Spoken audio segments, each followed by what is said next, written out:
Sa nakaraang kwento natin ay sinuntok ni Hilso ang lalaki sa mukha at napatanong sa kanyang sarili na kung bakit pa ba siya magbabayad kung hindi naman siya natatakot, at sa pagpapatuloy ng kwento. Ngunit madaling nasalo ng kalaban ang kanyang kamay.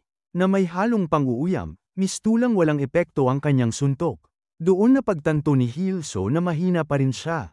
Habang nanunood ang iba, nagsimulang paikat-ikot ang kanyang mga braso, sumisigaw na wala pa talaga siyang alam sa pakikipaglaban. Puro pagtanggap ng bagbog lang ang kanyang alam. Muli, nagtawanan ang mga nanunood, kinukutsa siya na para siyang windmill o nalulunod na lumalangoy. Isinuot ng lalaki ang brass knuckles at ngiting demonyo. Inutusan ng kanyang mga kasamahan na hawakan ng mahigpit si Hilso.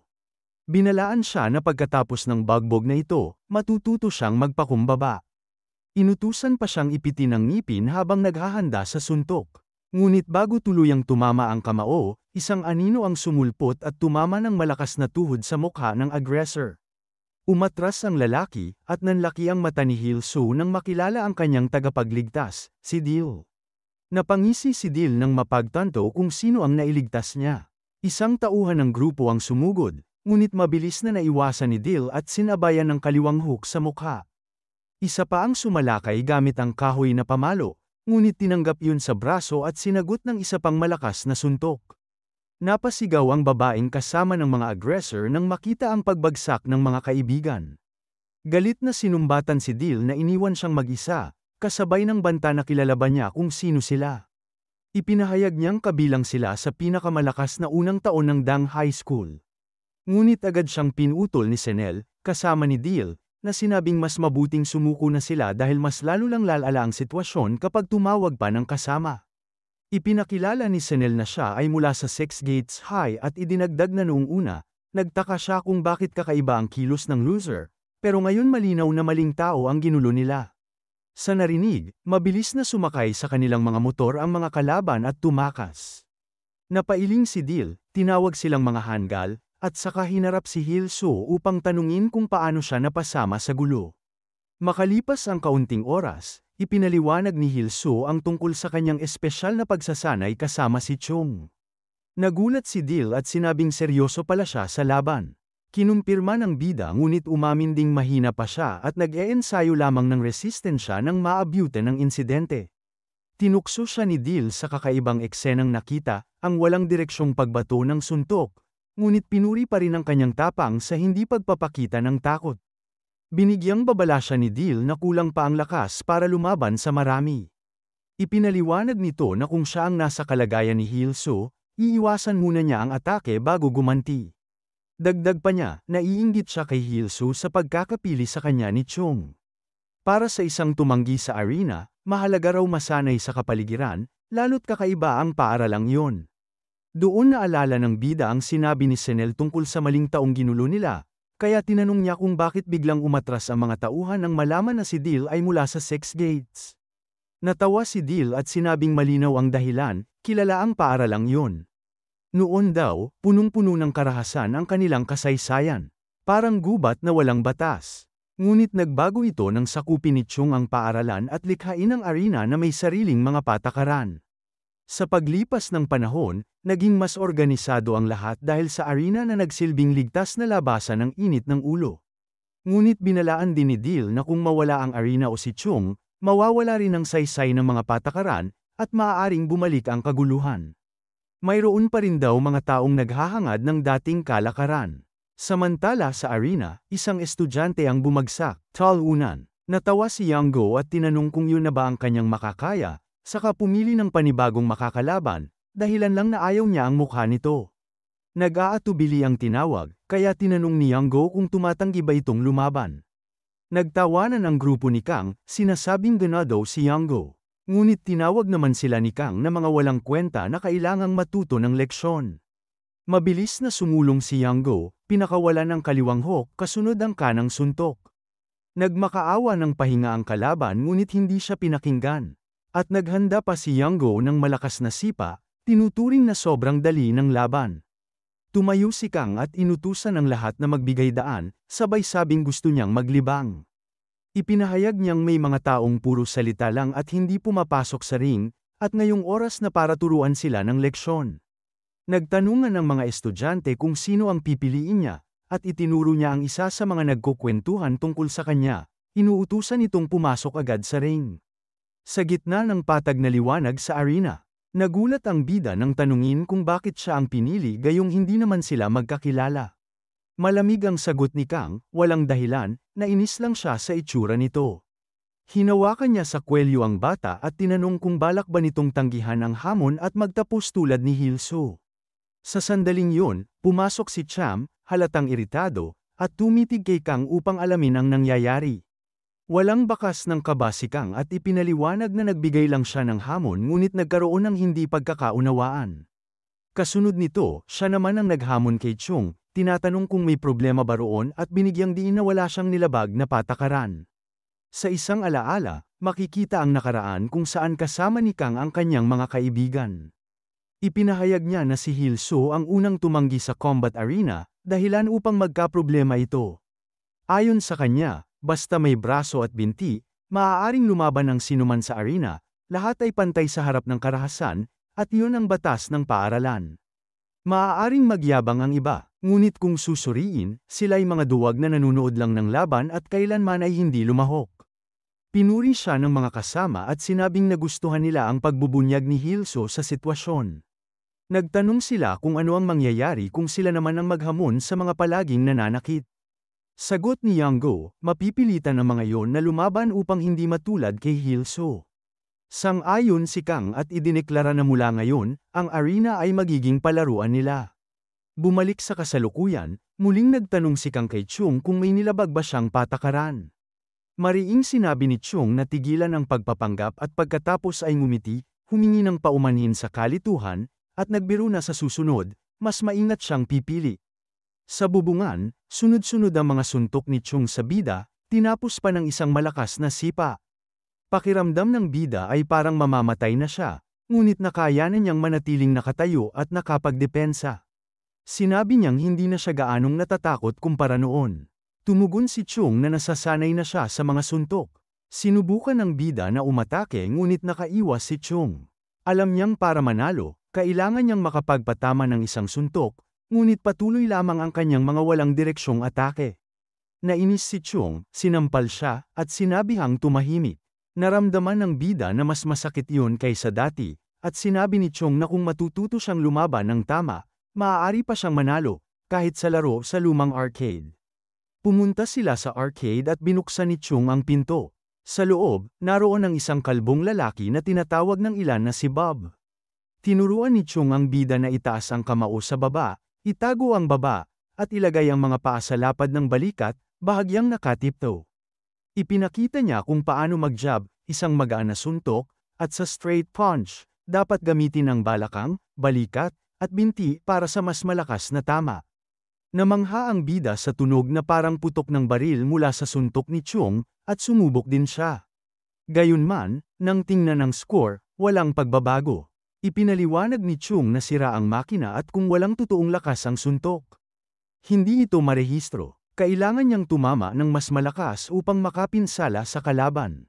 Inutusan siya ni Chung na hanapin ang sarili niyang paraan ng pakikipaglaban at huwag magpakita hanggang makuha ang pinakamataas na puntos. Lumipat ang eksena sa isang pagkakataon kung saan kausap ng lalaki ang kanyang nobye sa telepono.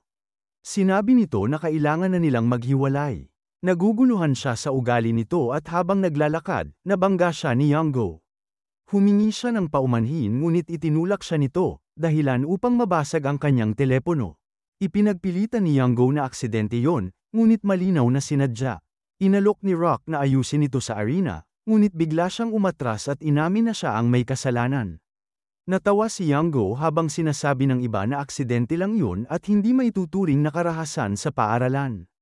Sa loob ng kantina, abalang kumakain ang bida, gutom na gutom at iniisip kung paano niya mapapataas ang kanyang score. Nilapitan siya ni Yanggo, humingi ng paumanhin, at biglang itinapon ang pagkain sa kanyang ulo. May halong panunukso at kasamang malisyosong ngiti, patuloy itong ng asar. Sa labas naman ng kantina, nag-usap sina Kang at Yanggo tungkol sa pambubuli nila kay Rock at kung paano sila nakalusot. Pinayuhan ni Kang na gawin din ito kay Hilso. Sinabi ni Yanggo na siya ang bahala at huwag nang makialam si Kang. Sa loob, hinawakan ng bida ang kamay ni Yango, ngunit tinawanan lang siya nito at tinawag na cute dahil marunong na raw siyang lumaban. Pinagbawalan siya ni Chung na lumaban sa arena hanggang matapos ang pagsasanay. Kaya wala siyang nagawa kundi sumunod. Biglang nagsalita si Deal, na iritadong itinapon ng kanyang tray ng pagkain kay Yango, at pabirong sinabi na hindi dapat ginagambala ang kumakain. Nagulat ang bida sa ginawa nito. Sinabi ni Deal na dapat alam ni Yango ang kanyang lugar. Tinawag ni Yango na baliw si Deal, ngunit ngumisi lamang ito at sinabing hindi yun karahasan sa paaralan, aksidente lang daw, pero gusto rin niyang lumaban. Nang gabing yun, naghuhugas ng damit si Deal habang nagpapasalamat ang bida sa pagtulong. Sagot ni Deal, hindi yun para sa kanya. Gusto lang niyang magturo ng leksyon dahil sawang-sawa na siyang makita ang maling asal sa arena. Inamin din niyang matagal na siyang hindi nakapunta roon kaya hindi niya alam ang buong nangyayari. Sa kalmadong tono ngunit puno ng tensyon, tinanong ni Yoso kung ano ang nangyayari. Ipinaliwanag ni Deal na may ilang estudyanteng sinasadya nilang piliin ang mga pinakamahihina para lapastanganin sa arena. Kapag natatakot ang mga ito, ginagamit nila si Hilso bilang halimbawa upang takutin palalo. Ngunit dahil hindi pa nagkakaroon ng pagkakataon ng bida na makalaban ang mga iyon, maganda raw ito dahil maaari na niyang protektahan ang arena. Nag-isip ang bida kung bakit gusto ni Deal na ipagtanggol ang arena, at kung ganoon siya kalakas, dapat ay hindi na yun mahalaga sa kanya. Tinanong niya kung may mas malalim bang dahilan. Inamin ni Deal na dumaan din siya sa madilim na yugto ng buhay, katulad ni Hilso. Sa isang alaala, makikitang nakatayo siya sa harap ng isang palayok na puno ng kung ano-ano habang tinutukso ng isang bully na yun daw ang bagong inumin ng baboy. Pinilit siyang buksan ang bibig at inihanda na para ipainom sa kanya. Ngunit biglang may malaking kamay na humawak sa bully at sinabihang maging mabait sa kaibigan. Niligtas si Deal ng isang hindi kilalang lalaki. Nagpasalamat siya rito at tinanong kung sino ito, ngunit iniabot lang ng lalaki ang isang flyer at tinanong kung gusto niyang subukan ng boxing para mabawasan ang timbang. Isa pala itong may-ari ng boxing gym. Mula noon, sinubukan ni Deal ang boxing at tuluyang naadik dito. Unti-unti siyang pamayat, tumatag ang katawan, at nagbago ang anyo. Sa huli, napatumba niya ang bully at napagtanto ng lahat na hindi na nila siya maaaring galawin. Kahit ang mga nagpapakita ng pagiging matapang noon ay mga mahihina rin sa loob. Nagulat si Yoso sa revelasyong dati palang biktima rin si Deal. Tumawa si Deal at sinabing kahit medyo matindi ang mga patakaran ni Chung sa arena, gusto niya ang kalayaang lumaban at pumili ng kalaban. Ipinahayag niyang tatalunin niya si Yango at inutusan ng bida na panoorin. Pagsapit ng gabi, nagsimula ang laban. Humarap si Yango, nagtataka kung saan biglang nakuha ni Deal ang tapang. Sagot ni Deal, kung lalaban ba siya o puro salita lang. Nagsimula ang round at unang umatake si Yango gamit ang jab, ngunit agad itong na-block ni Deal, ikinagulat ng kalaban. Sunod-sunod ang jabs ni Yango ngunit walang tinamaan. Nag-counter si Deal, ipinakita ang bilis na ikinagulat ng mga manonood. Napansin ni Yango na mas mabilis ito kaysa inaasahan at nagduda kung purong boksingero ba ito. Patuloy ang pag-abante ni Deal gamit ang mga jab, ngunit tinawag ni Yango na mahina ang suntok nito. Sinubukan niyang bumawi gamit ang isang malakas na suntok, ngunit na-block yun. Nagbato si Deal ng jab, iniwasan ni Yango, at nagtangkang mag-uppercut, isang bitag pala yun, dahil gumanti si Deal ng sarili niyang uppercut. Namangha ang bida sa dominasyon ni Deal habang hindi pa nakakakuha ng malinaw na tama si Yango. Nagsimulang magbulungan ang mga manunood, nagtataka kung matatalo na ang walang talong record ni Yango. Muling umatake si Yango ng sunod-sunod, right overhand, kaliwang hook, at isa pang kanan, lahat mintis. Nainis ito at nawalan ng composure. Tinukso siya ni Deal, sinabing dapat tumama muna ang magaang suntok bago magpakawala ng malalakas. Isang diretso ang tumama kay Yango, dahilan upang ito ay mapaluhod. Tinawag siya ni Deal na puro salita lang at inutusan na tigilan ang pambubuli sa arena. Ngunit ngumiti si Yango, nagsabing hindi pa siya tapos. Inamin niyang mas magaling sa boxing si Deal ngunit maglalaro na raw siya ng patas mula ngayon. Itinaas niya ang binti at pumasok sa Muay Thai stance. Alam ni Deal na magpapakawala ito ng sipa kaya sumugod siya at nakapagtama ng 2 beses. Dumadaing si Dil, nagtaka kung bakit parang bakal ang binti ni Yango nang salubungin nito ang sipa. Sinubukan pa niyang umatake, ngunit binigyan siya ni Dil ng distansya. Hindi nawalan ng kumpiyansa si Yango at muling sumugod. Naghanda ng sipa ngunit na-block ito, subalit ramdam pa rin ni Dil ang sakit na parang tinamaan ng poste. Sa ikatlong pag-atake, sinalubong ng braso ni Dil ang sipa at doon narinig ang malutong na tunog ng pagkabali. Napatigil ang lahat habang sumakit ang braso ni Dil. Natawa si Yango, tinutokso siya kung natatakot na ba. Naisip ni Dil kung bakit napakalakas ng mga sipa nito, higit pa sa lakas ng mga suntok. Habang nag-iisip, tinamaan siya sa mukha, kasunod ng sunod-sunod na mabilis na suntok na parang eksena sa Dragon Ball Z. Ikinatuwa ni Yango ang wakas ng kanyang serye ng mga tama. Nalito si Dil, napagtanto niyang masyado siyang nakatutok sa mga sipa kaya hindi siya nakaka-react sa mga suntok. Sinabihan siya ni Yango na wala siyang karapatang magturo sa iba kung ganyan siya kaina, saka siya tinamaan ng mababang sipa na nagpabagsak sa kanya.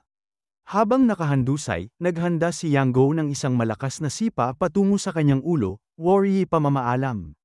Ngunit bago tumama, isang bakal na paa ng referee ang sumalo dito, matigas na parang bakal ang binti ng tagahatol. Sa arena, mariing sinabi ni Jun na kapag hindi na kayang lumaban ng kalaban, ang pagpapatuloy ay foul. Natawa lang si Yango, sinabing kakasimula pa lang nila ngunit natuwa siya nang matagal na niyang hindi nararanasan. Paglingon niya kay Hilso, napansin niyang marahil yun ang dahilan kung bakit bumabalik ang ilang dating mukha. Nang magtagpo ang kanilang mga mata, lalo pa siyang natawa at sinabi na mas magiging masaya ang arena, kaya dapat madalas itong dumalaw. Makalipas ang ilang sandali, ay nalalayan ng bida si Dil sa paglalakad. Tinanong niya kung masakit pa, ngunit sagot ni Dil, higit pa sa sakit ay ang inis sa pagkatalo at sa pagtaas ng kumpiyansa ng mga kalaban. Napansin ng bida na lamang si Dil sa simula ngunit nagbago ang lahat nang gumamit ng sipa si Yango.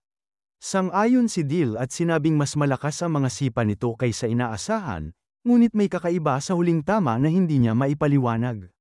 Pagsapit sa kanilang destinasyon, nagpasalamat si Dil sa tulong at inalok pa ng tubig, ngunit tumanggi ang bida, sinabing may gagawin pa siya. Pinanood siya ni Dil habang tumatakbo palayo, nagtataka kung saan ito patungo sa ganitong oras. Sa isang silid-aralan, nakatitig si Kang sa pinakapangit na pares ng sapatos na may isip, tinatanong kung bakit naroon. Ipinaliwanag ng isa na galing yun sa kanilang grupo bilang pagpapakita ng pasasalamat. Sagot ni Kang, mas pinahahalagahan niya ang talento kaysa pasasalamat. Nangako sila na pagbubutihin pa ang ginagawa. Pumasok si Yango at nagdududa kung papasok pa si Hilso sa eskwela kinabukasan. Tumayo si Kang at tinanong kung ano ang ibig niyang sabihin. Sagot ni Yango, marahil ay oras na para siya ang bugbugin. Hinawakan ni Kang ang balikat ni Yango at ipinaliwanag na magbabago ang takbo ng mga bagay dahil sa kanya. Nalito si Yango habang naglalakad sila. Ipinaliwanag ni Kang na sa pagkatalo ni Dil, napatunayan nila ang kanilang lakas at nasindak ang mga nag-aakala na sila ay mahina. Kung gagalawin nila si Hilso ngayon, masisira lang ang reputasyon nila.